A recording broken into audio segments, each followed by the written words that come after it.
Hello friends, स्वागत है आपका विनीता विद वेदांश चैनल में।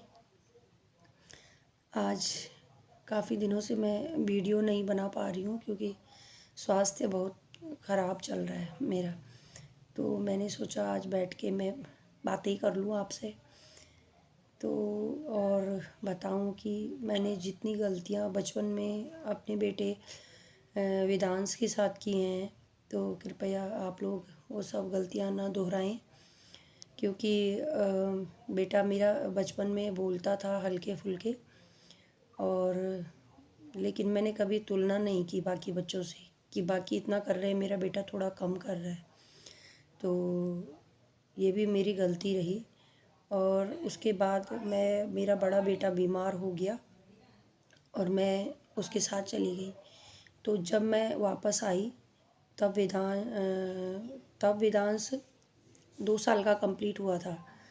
तो मैं रही वहाँ पर 18 दिन, और 18 दिन के बाद जब मैं वहाँ से वापस आई तो फिर वेदांश ने मुझे पहचानने से इनकार कर लिया। तो और वो तब तक मेरा दूध पीता था, लेकिन उसने फिर दूध भी नहीं पिया।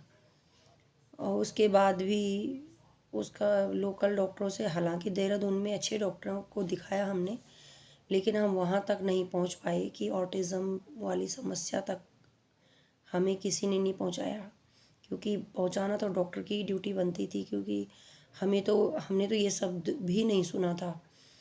तो उसके बाद मेरे बड़े बेटे के साथ ज़्यादा हेल्थ इश्यूज़ थे, तो मैं उसी के साथ रही और उसी को ठीक करने में लगी रही, और मेरा बेटा छोटा ही रहा लगभग, और उस पर कोई काम नहीं हुआ।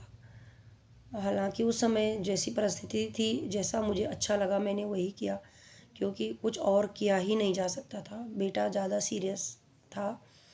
तो फिर उसके बाद जब मेरा बड़ा बेटा रिकवर हो गया और वो स्कूल जाने लग गया, तो इस बीच में मुझे 2-3 साल का समय लग गया।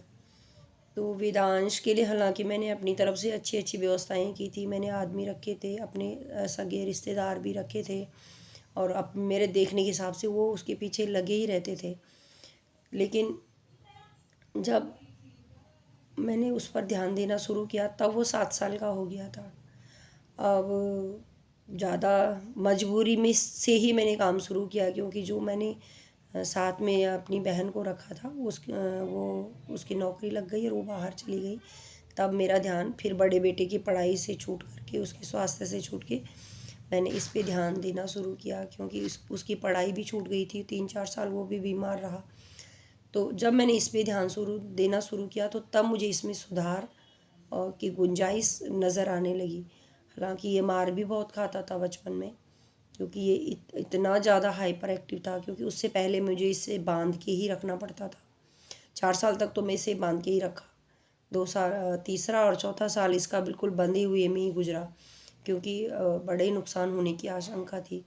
तो उसके बाद जब मेरा ध्यान इस पर गया, तो फिर मैंने सोचा, मैंने इसको बहुत अच्छे अच्छे डॉक्टरों को दिखाया सब जगह। पीजीआई चंडीगढ़ में भी मैंने इसे भर्ती रखा कि गाइडलाइन मिलेगी और क्या पता इलाज होता होगा वो। फिर लेकिन वहाँ से भी मुझे कोई आराम नहीं लगा, और उसके बाद फिर देहरादून, फिर एक डॉक्टर, फिर दूसरा, फिर तीसरा, ऐसे ही चलता रहा। साल डेढ़ 2 साल फिर ऐसे निकल गए। लेकिन जब मेरी समझ में आ गया कि अब कोई नहीं, अब सिर्फ मैं हूँ, तब से ही मैंने उससे 7 साल में मैंने उससे काम करना उस पर स्टार्ट किया। तो धीरे धीरे मेरे बच्चे में बहुत इम्प्रूवमेंट आया। और जिन लोगों ने, आज तो खैर भगवान की कृपा से इतनी स्थिति है कि जिन लोगों ने इसे पहले देखा है उन्हें लगता है कि ये अब ठीक हो गया है और कुछ दिनों बाद ये पूरा ठीक हो जाएगा। लेकिन अभी मतलब मेरी दृष्टि में, और जो नए लोग उसको मिलते हैं, उन्हें तो अभी भी अजीब ही लगता है कि ये तो बहुत बड़ी समस्या है।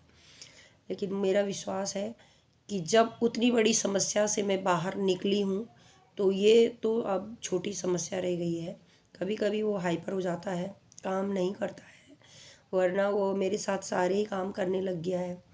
और जो मैंने आया दीदी रखी हुई है, उनके साथ भी वो सारे ही काम करता है और सारे काम करने लगा। लेकिन कुछ कमियां अभी भी हैं, क्योंकि कभी वो जब हाइपर होता है तो फिर वो हाथ ही नहीं आता है, मना कर देता है काम करने के लिए।